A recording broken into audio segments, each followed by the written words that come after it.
Assalamualaikum warahmatullahi wabarakatuh.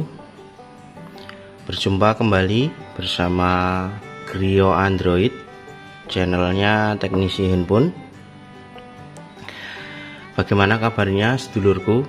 Semoga sehat selalu, panjang umur, banyak rezeki, dan tentunya untuk teman-teman para teknisi ya, servisnya diberi kelancaran ya. Di kesempatan video kali ini, Griyo Android akan sedikit berbagi informasi ya, berbagi informasi untuk teman-teman, khususnya para teknisi yang disitu menggeluti di bidang IC UFS ya. Di tangan saya ini ada sebuah produk baru ya. Ini produk orang lama tapi mengeluarkan orang lama. Jadi GC ini produk-produk lama ya, produk-produk dari tahun 2013 itu sudah mengeluarkan banyak sekali produk ya. Tetapi ini tampil dengan wajah baru.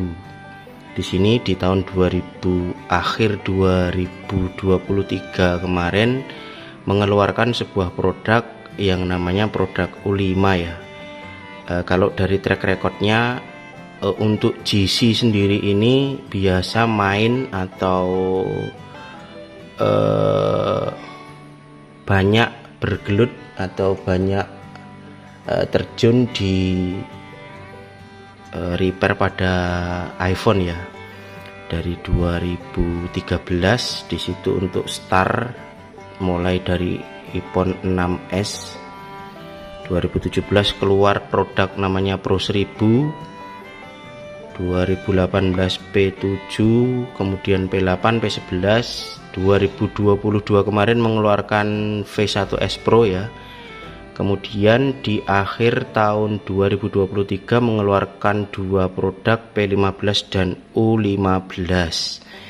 Tetapi tidak saya ulas semua ya. Di sini sedikit nanti akan sedikit berbagi informasi untuk teman-teman yang di situ pengen membeli produk U15 atau produk UFS keluaran dari GC ya.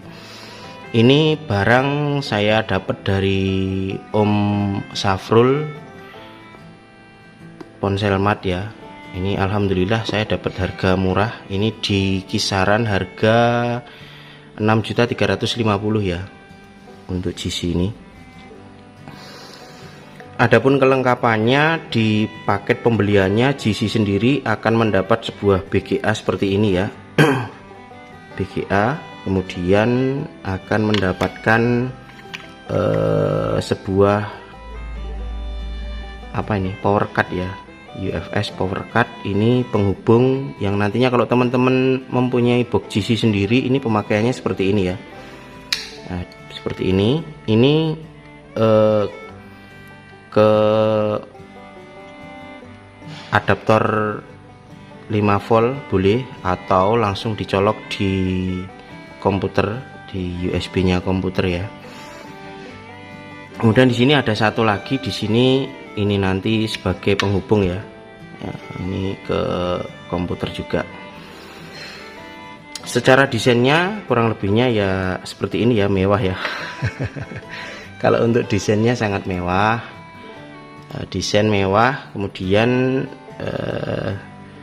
ini ada lampu ini untuk indikator apa ya, indikator lampu sebagai shot protect kalau apa salah masang atau IC-nya bermasalah ya, IC-nya konslet atau kebalik. Di sini ada namanya safe protect ya. Ini nanti nyala ya, bisa hijau, bisa merah. Nah, ini sebagai indikator saja. Kemudian untuk supportnya sendiri ini sudah bisa mensupport dari UFS 2,1 sampai ke UFS 4,0 ya, UFS terbaru ini sudah bisa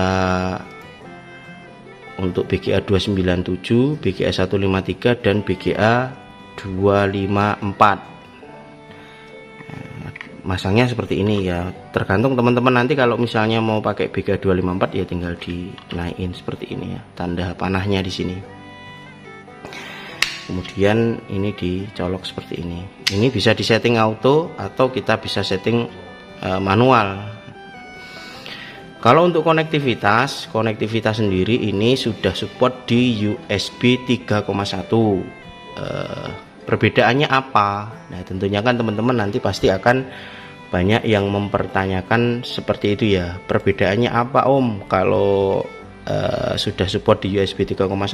Jadi kalau teman-teman nanti di komputernya itu ditengok untuk slot port USB-nya itu warna hitam, itu berarti tandanya USB-nya 2,0 ya. Kalau warnanya biru berarti komputer atau laptopnya teman-teman itu support di USB 3,0. Dan kalau yang warna merah di situ berarti USB-nya sudah support di 3,1.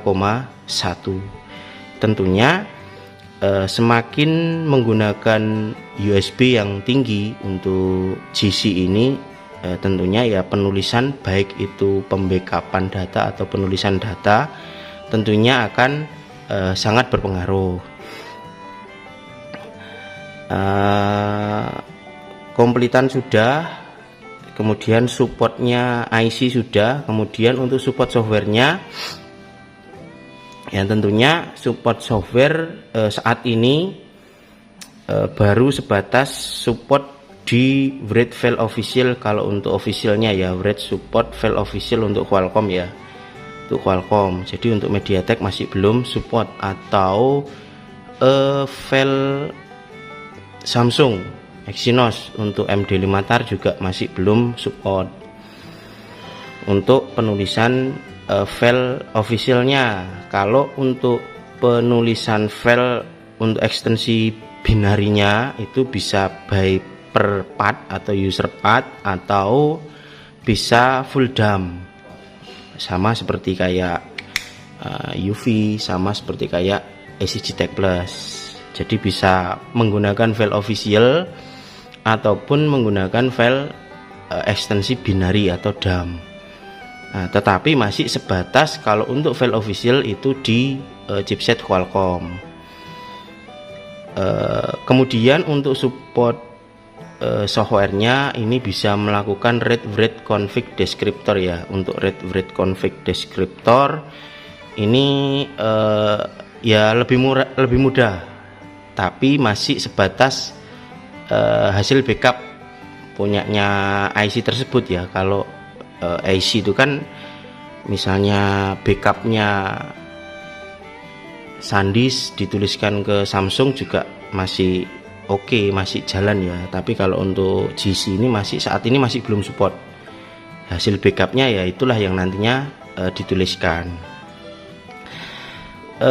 Kemudian ada beberapa fitur yang mungkin belum dimiliki, entah nanti dari vendornya, dari pihak GC-nya akan melakukan update atau tidak ya belum tahu ya.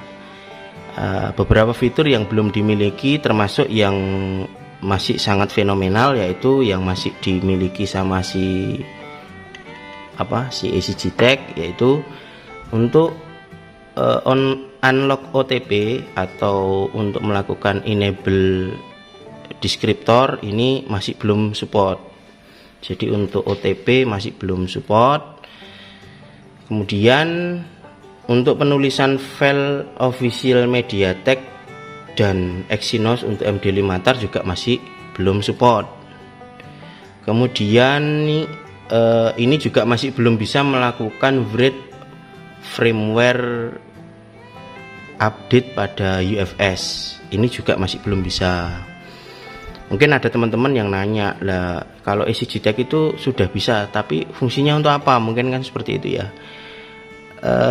Sebenarnya di EasyJet sendiri ini bisa menurunkan versi UFS ya. Nanti kalau teman-teman pengen nyoba silahkan dicoba. Tapi poinnya saya tidak menjelaskan di situ. Hanya pengen saya sampaikan kalau untuk saat ini GC masih belum support untuk melakukan penulisan firmware FFU pada IC UFS. Kemudian selanjutnya yang belum support itu untuk IC MMC ya. IC MMC kalau teman-teman beli GC tentunya GC untuk U15 ini belum support untuk IC eMMC. Jadi teman-teman kalau pengen masih banyak garapan MMC ya boleh membeli yang UV MMC atau pakai EasyJet Plus, itu recommended juga ya. Desain seperti ini. Di sini di belakangnya ini ada sedikit disclaimer. Di sini ada tulisan ya, kalau produk ini hanya untuk penelitian dan pengujian pribadi. Jadi mungkin tidak tahu bagaimana kedepannya nanti, apakah kalau secara produksi massalnya sudah banyak dijual ya, baik di Indo ataupun di luar sudah banyak yang menggunakan produk GC. Tentunya masih banyak fitur yang perlu diperbaiki. Kalau sisi enaknya ya mungkin ini auto connect ya, untuk pengidentifikasian pada IC UFS ini auto connect. Kemudian satu lagi yang kelupaan disebut. Jadi untuk GC sendiri ini masih belum support untuk ISP. Jadi untuk ISP UFS masih belum bisa. Sementara teman-teman harus nyongkel seperti iPhone. Jadi kalau eksekusi ya wajib dicongkel, wajib dilepas IC-nya. Kalau fitur di kecepatannya dari beberapa alat yang sudah saya uji, GC menurut saya ini kecepatan yang paling sangat kenceng ya. UV kalah. Kalau UV kemarin saya tes di super speed di UFS 3,1 pada Micron itu menggunakan USB 3,1, ini lari mentok hanya di 256 MB ya. Tapi kalau untuk GC ini kemarin saya tes dengan komputer sama ya, komputernya tetap saya pakai komputer yang saya tes untuk uji itu pakai Intel. Untuk motherboardnya pakai ROG Optimus 8 ya, SSD. Di USB 3,1 ini bisa lari 1000 MB atau 1 gigabit. Jadi untuk speednya ini masih paling banter. Kemudian untuk read deskriptornya tadi sudah saya jelaskan. Kemudian read untuk reference clocknya ini juga sudah bisa, sama seperti EasyJet Plus. Jadi misalnya kita kalau pengen mengganti untuk reference clocknya, ini sudah bisa ya, sudah support, dengan catatan untuk IC UFS-nya tidak ter OTP. Jadi teman-teman misalnya nanti beli handphone beli IC yang biasanya kan kalau Qualcomm itu kan minta di 19,2 MHz ya. Itu kan kalau belian baru yang bawaan MediaTek itu kan perlu dirubah untuk reference clocknya. Untuk GC ini sudah support, jadi cukup dirubah reference clocknya, kemudian dipasang, kemudian dilakukan flashing. Kalau untuk MediaTek sudah auto config, dia sudah berubah secara otomatis. Tapi kalau untuk Qualcomm ya tentunya teman-teman harus bisa melakukan pembackupan config yang sama seri UFS-nya. Oke lur, bisa difahami ya. Jangan lupa bagi teman-teman yang belum like, komen, dan subscribe klik like, komen, dan subscribe-nya. Walaupun lama saya tidak membuat konten karena kemarin dapat cobaan lur, saya sakit hampir 1 minggu, gejala DBD ya. Ngisi pelatihan, siswanya sakit, saya juga sakit. Wah, benar-benar berat di bulan Januari 2024 ini. Memang luar biasa sekali ya. Di tempat saya itu di komplek hampir gantian yang masuk ke rumah sakit itu.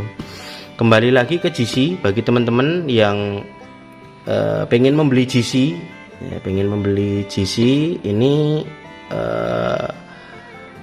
cocok untuk untuk pendamping EasyGTech Plus ya. Kenapa? Karena ya di samping harga murah, kemudian untuk speednya ngebut. Tapi kalau untuk kalau belum punya AC ya, saran saya beli AC dulu, baru pendampingnya bisa GC atau alat yang lain. Oke lur, bisa difahami ya. Kemudian apalagi, ISP memang tidak ada ya. ISP kalau IC sudah sebagian besar kemarin saya tes, baik itu Micron, SanDisk, tapi ada beberapa tipe Samsung yang tidak detect apa memang IC-nya atau memang dari boxnya ya. Untuk KLUF coba nanti kalau ada garapan ya insya Allah nanti saya tes ulang ya. Oh iya, untuk flashing belum bisa. Untuk flashing by USB, kalau EasyGTech kan sudah support untuk USB. Untuk GC sendiri juga belum support ya. GC masih sementara proses penulisannya harus diangkat IC-nya. Oke lur, mungkin sedikit bukan review ya, mungkin informasi untuk teman-teman yang pengen membeli alat GC. Bagi teman-teman yang sudah make atau yang belum saya sebutkan tadi, tulis di kolom komentar ya. Biar nanti teman-teman yang pengen membeli tentunya ya ada sedikit gambaran, ada sedikit mau lanjut beli alat lain. Tapi kalau menurut saya pribadi, kalau ini sebagai pendamping alat EasyGTech ini menurut saya cocok, worth it, karena di samping harganya murah ya, untuk penulisan DAM sangat cepat sekali ya. Fix kemarin sudah saya tes di beberapa tipe ponsel Xiaomi, Poco saya lakukan penulisan file official, tidak terjadi error NVData ya. Jadi untuk pendamping menurut saya worth it. Oke lur, sekiranya segitu dulu ya. Banyak kurang lebihnya ya tolong dimaafkan. Bagi teman-temanku, sedulurku yang belum like, komen, dan subscribe, silahkan klik tombol like dan subscribe-nya.